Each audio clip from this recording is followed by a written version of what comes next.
Ka'alofa atu and welcome to tonight's bulletin of BCN News. Leading the news tonight, the COVID-19 update on the island. There are still no changes to the number of active cases. Since Tuesday this week, that number remains at 3. Meanwhile, the Health Department have begun the campaign for the third booster for those 50 years and older, which will begin rolling out on Tuesday next week. The second booster dose of the Pfizer vaccine will be rolled out from Tuesday next week, according to the Health Department. The second booster is recommended for those 50 years and over and for health workers. Meanwhile, there seems to be some confusion with the 48-hour pre-departure PCR requirements for passengers applying to come to Niue or applying for the Niue Traveller's Pass. On the 28th of July, Niue Immigration Office issued an update travel advisory number 16, which confirms 19 countries where this 48-hour pre-departure PCR test can be completed and is accepted by the Niue government. In addition to New Zealand, the government has approved the 48 pre-departure PCR tests also from Australia, the Cook Islands, Tokelau, Samoa, Fiji, Tonga, Tuvalu, Nauru, New Caledonia, Solomon Islands, Vanuatu, Japan, Singapore, South Korea, France, the United Kingdom, Germany, and the US. A national memorial service to mark the passing of Her Majesty Queen Elizabeth II and also to mark the accession of her successor, King Charles III, was held earlier this week. Acting Premier Honourable Sauni Tongatule paid tribute to Niue's former head of state, Queen Elizabeth II, for her many, many years of service. While Premier Dalton Tagelangi joined other dignitaries and world leaders at the funeral of Her Majesty in London, a memorial service was held here in Alofi on Monday, attended by former Premier Honourable Young Vivian and the members of the Whanokepule and Cabinet Ministers, including representatives of the governments of New Zealand and Australia. The commemoration also marks the occasion when the country's flags are returned to full mast and the recognition of the new monarch, King Charles III. However, the empty seats in the auditorium were seen as lending weight to the concerns expressed by Common Role member Terry Coe that Niue has not been respectful of the role of the late Queen in her role as the head of state. At the memorial, Honourable Terry Coe was given the honour to represent the Whanokepule in laying the wreath at the memorial service. And even though the call for nominations for the national awards is still open, the government over the weekend announced that it had already decided to award the highest national award of the Niue Distinguished Cross to Honourable Pokotoa Ikiwa Lalotoa Sipeli from the village of Liku for his dedication and lifetime service to the government and the people of Niue.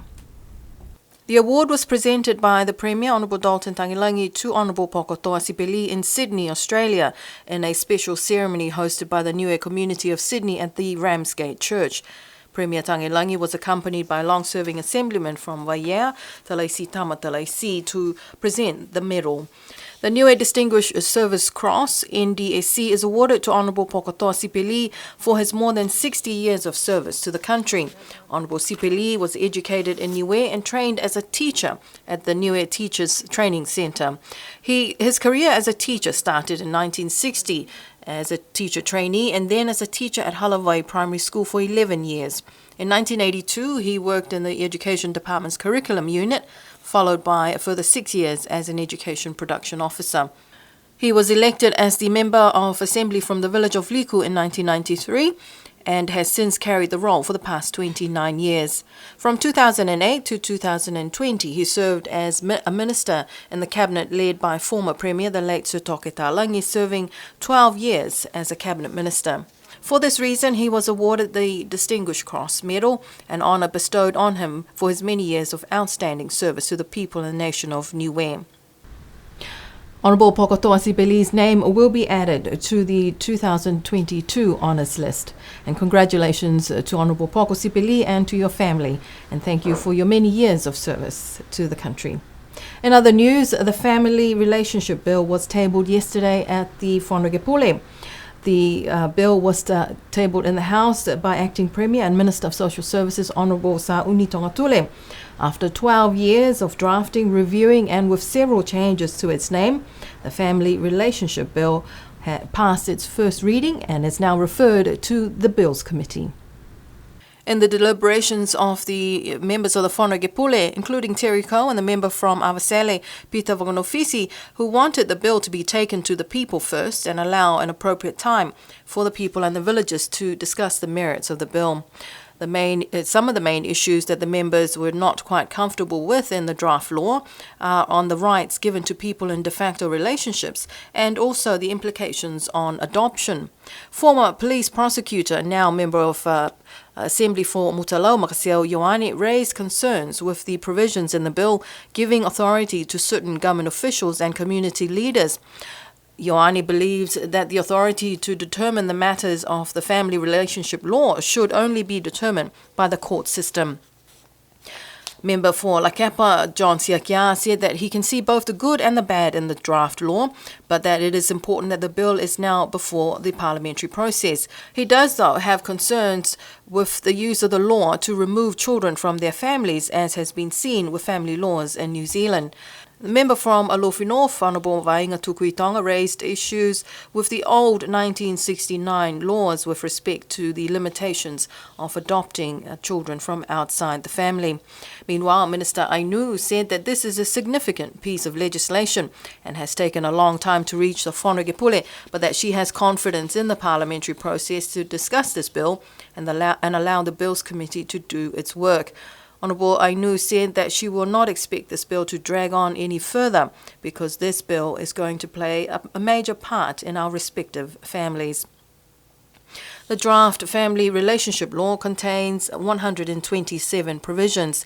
If passed in its current form, the law will update existing law and repeal those existing laws, such as Part 4 of the General Acts of 1968 in relation to offences injurious to public morality, to offences of half a penalty point or $50, to offences such as adultery by married persons, adultery with married person, and scandalous conduct, what is now considered in modern day as de facto relationships. What was evident in the deliberations of the Whānau yesterday was that most of the members did not want to rush the bill and want more time for public consultations. The Minister of Social Services, Honourable Sa'uni Tongatule, in presenting the bill for the second reading, referred the draft bill to the Bills Committee and was agreed by the members of the Assembly. The Bills Committee is chaired by Honourable Olaf Jacobson.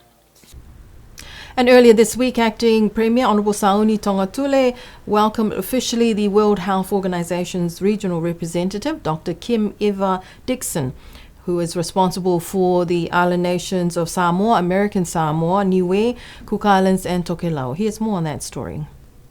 Dr. Kim Dixon is visiting the 5 island countries that are under the purview of her office based in Apia. She is accompanied by a former doctor of the UFO Hospital, Dr. Dixon Hansel, who is now working with the World Health Organization. On Tuesday morning after Cabinet's meeting, the new representative for the sub-region representative for WHO paid a visit to the Premier and Cabinet to present her credentials. Acting Premier Honourable Sa'uni Tongatule said that the new government is thankful to WHO for the ongoing support and generosity that has been provided during the pandemic, as well as the assistance in pursuing Niue's national strategic priorities aligned with the Niue WHO country cooperation strategy of 2018 to 2022. The visit by the sub-regional WHO team is also to meet with Niue officials who work with them on regular program support.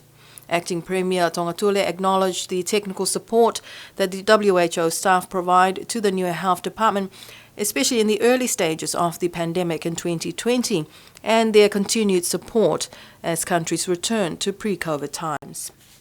And also from yesterday's sitting of the Whanokepule, Acting Premier Honourable Sa'uni Tongatule informed the distinguished members of the House that the government will be awarding a reward to the young boxer Dukin Holo Tutakitoa Williams, who won Niue's first Commonwealth Games medal at the last Games in Birmingham. Acting Premier Tongatule was responding to a question from Common Role member Honourable Olaf Jacobson on the current policy of granting of awards and rewards. Honourable Tongatule said the government will continue the policy of the former government in rewarding the medalists from New West teams to major international sports events. The rewards from government were given to several lawn bowlers back in 2019 after a successful campaign at the Pacific Games in Samoa. Acting Premier Sauni Tongatule told the sitting of the Whanakepuli yesterday that the government stands ready to reward the 23-year-old boxer who won the Niue's first medal from the Commonwealth Games. He won a bronze medal. The government is expected to present the medal at the 48th Constitution celebrations in October. And to end the news tonight, the Niue Police Department will begin issuing new driver's license next week, now that the printers and the system is set up. Chief of Police Tim Wilson took BCN News through the process of issuing the updated driver's license. Licensed drivers on the island are asked to take your current driver's license and your RockSafe QR card to the police station and to get your new license. The new license will not cost you thanks to COVID funds. And that's our BCN News Bulletin for tonight. I wish you all the very best over the weekend. But do remember, the second game of the Bledisloe Cup will be on TV Niue, Channel 4 at 8 o'clock tomorrow night. But from us here in the studios, you have a wonderful weekend. Join us again for our Wangahau Bulletin next Tuesday. Until then, Koista Pavihi, good night.